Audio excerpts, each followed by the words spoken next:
2-0 starts are nothing new to you. I mean, you've been 2-0 and Christian, a lot of the places and stops that you've been along the way. It's been a generation since that has happened at this school.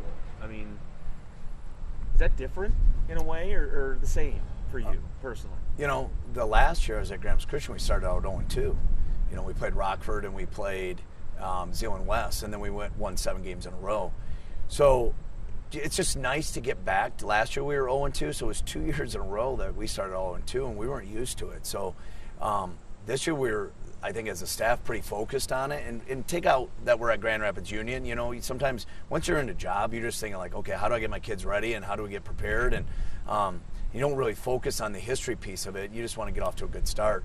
And then beating Ottawa Hills, which we hadn't beat since I think 1990 or 2002 or whatever that was, and then going on the road 2.5 hours, beating a decent team the way we did. I think now you can reflect on it a little bit, say, man, I didn't realize it was going to cause this much stir, and really didn't know it was that long since we've won 2 games. 1998. Yeah, it's crazy. Opened season 2, opened 3-0 that year, I believe. Yeah. Okay, so what are you doing? I mean, it's got to be something you're doing because nobody prior to you has been able to get the planets to align here. Yeah, I think I keep saying this. It's a citywide mission, right? I mean, it's my leadership that's brought here. But when I took the job, you know, meeting with the principal, Aaron Russi, meeting with Justin Walker, meeting with Brandon Guyton, having their support. You know, Guyton pushing kids out and saying, hey, give it a chance. You know, not a lot of basketball kids do that. So we're creating a culture, kind of like we did at Grams Christian. Our basketball, our football kids are lifting together. Our wrestling kids are lifting together. We want kids to be involved in sports. And I think the biggest piece is like our coaching staff, you know, and they care about our kids. And we've had great senior leadership, and they've been here, bought in. They had to have some blind faith. But I think overall, it's like for my job, I have to hold kids accountable, you know. And I think you got to love them, you got to hold them accountable, and that's what we're doing. I think kids have bought into it. You knew what you were walking into when you came here. You had to, right? Yep. I mean, this place was broken, Don. Yeah. Broken program. I mean, 45 straight losses. There are more seasons in the last decade where this program was winless than they even had wins. I think there was from 2010 to 2020, including the one win you guys got last year, there were only 4 total wins in that decade. Yeah. I mean, it had. I mean, help me understand that the how you came into this thinking that you could make this happen.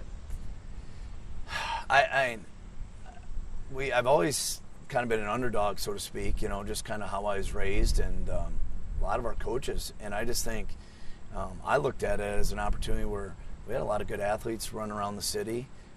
I don't think there was a lot of focus on our kids in terms of getting them financial support, and I think really, like I said, it's a social economic piece of it. Our kids here are really good kids, and they're really committed. And I think once I met a lot of our players and I realized their hearts and where they're at, they just want to be loved, and they want somebody to care about them. And you know, but it's some tough love too. And I mean, at the end of the day, I looked at this as an opportunity to change lives, and we're still a long ways to go. I mean, we're 2-0, but the next 2 weeks are big weeks for us, right? And just in terms of not even competing necessarily, but how do we respond through some adverse times? And we're looking at, okay, let's get through the next 2 weeks, focus on ourselves.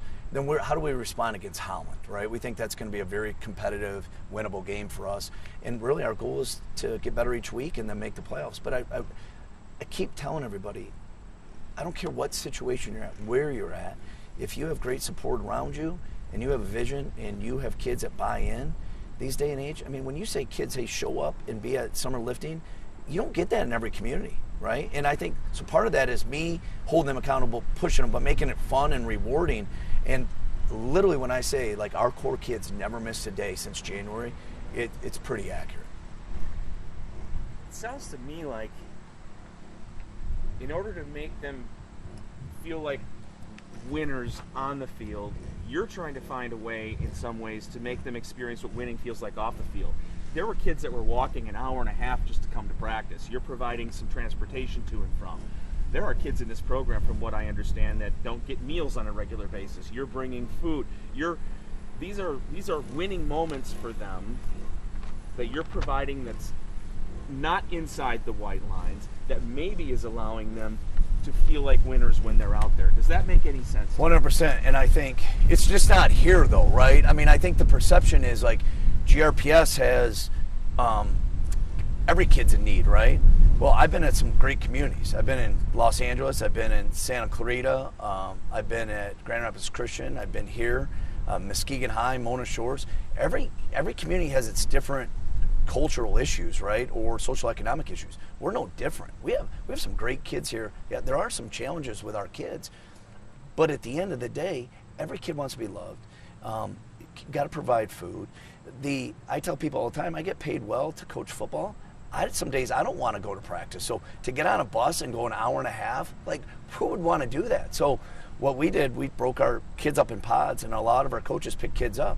And what people don't realize is some people looked at it as a burden. You know, they say to me, man, you got to pick kids up all the time. I said, my favorite times are when I'm picking up our kids and we're building relationships, like how you doing, what's going on. And then I think it's outside of school, you know, family barbecues, having fun together, showing our kids that, hey, listen, you work hard, you do the right things, you got opportunities to meet some great people, you got an opportunity to go to, whether it's college, to play football, or maybe your skill set is to get skill trades. So my job is to build leadership skills with all of our kids, that what is their future like, and there is an opportunity beyond you know, not going to college or whatever their situation is.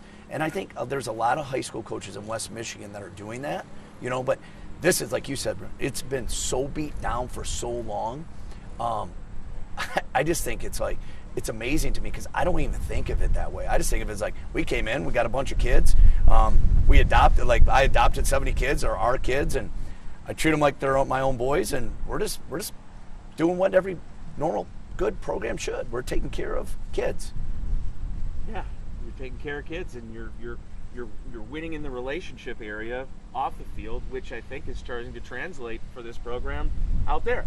100%. And I think as confidence builds, right? Nobody wants to go to games. Nobody wants to go to practice and get their butt kicked. So the more we win, then the more we can help kids, you know, change their lives too, right? Hold more accountable. Like, we had a really good player last year that made a mistake, and he missed practice. He sat a half. Well, I didn't have to send him at half, but it was showing the kid, like, it doesn't matter how good of a player you are. We're asking you to do the right things. And, you know, the days of showing up on a Friday, those days are over. And so I think you're building skill sets with kids, dedication, communication. I have 2 rules: be a good teammate and show up. And everything else is gray in between there. But I think if kids can leave a program and they understand a commitment level, but then they understand how to be a good teammate and treat people fairly, whether you're white, black, rich, or poor, especially this day and age, that's what we're doing here. We're a melting pot school, I mean, to its fullest. And, you know, I just think, God willing, put me in this situation. You know, things didn't end up how I wanted them to at Grand Rapids Christian, but one door closed and one door opened up, and I feel like our calling for our staff, and for me, this is where we're supposed to be, and I think our kids recognize that. And listen, we're moving in the right direction, and we started 3rd and 4th grade, 5th and 6th. Our numbers are at 175 kids. We had 37 freshmen that are in our program right now, and so I'd like to get to be the state championship quality program. That's our goal here, and we're just going to keep pushing forward until we can't get there anymore. Most of your coaching staff from Christian come with you here? Yes. So are they all here, or if you? You know, Jeremy, my brother, offense coordinator, Eric Ross, who's our defense coordinator for the last 10 years. They brought continuity. Zach Crouch was our starting tight end for our state championship. He was with us. He came over. Matt Scapel, who was with us since 2011, he came over. We had a guy named Jay Davis, who we've known for 26 years. He's now the co-coordinator. We got Scott Van Essen back, who's a winningest coach here. We got Dante Carey from Grand Valley. We got Frank. So we took our core staff, and then we added a bunch of guys that were either union grads or were from GRPS or knew the area, and we've meshed really well together. And we're building, you know, kids got to see that too. They're around our kids, around our families. You know, they got to see us be good dads, and they got to see us be family guys. And you know, I didn't grow up without a dad. A lot of our kids do not have dads in their life, so really our staff is the role models. And I'd argue, sure a lot of people would argue they have a great staff. I have an amazing staff, and you cannot do this job on your own. It's too much. Do you kind of see a lot of the 16-year-old Don Fellows, 17-year-old Don Fellows in some of these guys? Yeah, I think, and it's obviously personal, right? But I know for our family growing up, it's coming from a single mom and watching her sacrifices, not missing a game and getting us to practice, and really a community to help get a kid from a poor socioeconomic place and then play 3 sports in high school and go on to college and get a degree. And then, so when I look at our kids, I don't feel sorry for them. There's no, some people might look at them and say, well, this kid's got a really tough situation, or this kid comes from challenges, or this. I look at it as I don't care. You're going to get out of that situation if you want to, because we're going to help show you, So I think our staff is embrace them. And, I always tell the kids, once I became the head football coach, if you come out for football, you're my kid. I love you right away. Now you got to screw that up. It's not like this, hey, I'm going to learn to love you. It's like having your own child. It sounds like a horrible analogy, but it's as soon as you take over a football program, it's the same way when I had a kid, when Patty and I did. It's okay, those are my kids, and I'm going to love them until you screw it up, and then I'm going to discipline you just like you would, and we're going to make corrections with you. So I think our kids feel that, with us being here. But we are very open in our team meetings and sharing our staff's personal relationships with our kids, so they can identify that you're going to make mistakes. There are going to be hard times in your life, but if you overcome them, you do the right things, and there's going to be opportunities for you. And even as an adult, it's not like we've been perfect as time goes on. You're going to make mistakes along the way, and I'm not perfect by any means, but I am openly share that with our kids, so they don't. We have this analogy: don't leave crumbs behind, right? So if you make a mistake, don't make the next mistake. If you make a mistake, own up to it, communicate about it, and then move on. Don't bring it to practice. Don't look back, and just keep moving forward. And I think our kids resonate with that, and I know I do as well. Mona Shores, they don't suck. No.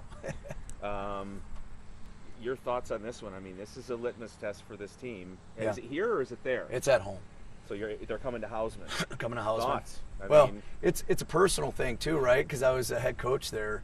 I was head coach at Music, but 3 years there, and my wife's from that community.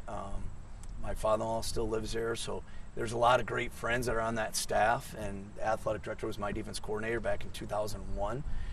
So personally, it's a big rivalry, right? I got some of my former coaches, kids are playing in this game. So that piece of it is always fun. Now, the football piece of it, here's our mindset on this. We know what we're getting ourselves into. We know we're not where we want to be. Our focus is, last year I screwed up. We said, let's break the streak, and then when we did, we kind of fizzled out a little bit. Our focus over the next 2 weeks, we have Mona Shores and we go to Muskegon. So our goal is to work every day at practice, focus on us, go out there, play as hard as we can, try to win the football game. But there's going to be some exposure in there, some adverse times, and it's going to be a big boy football game.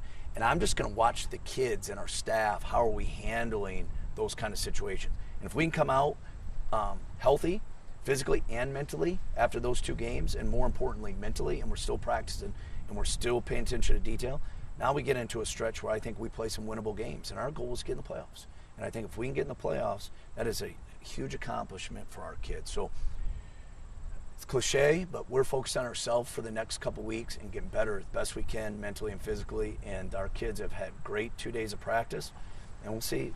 We'll roll the dice, see what happens. Absolutely. Evan. Yeah, good? Good.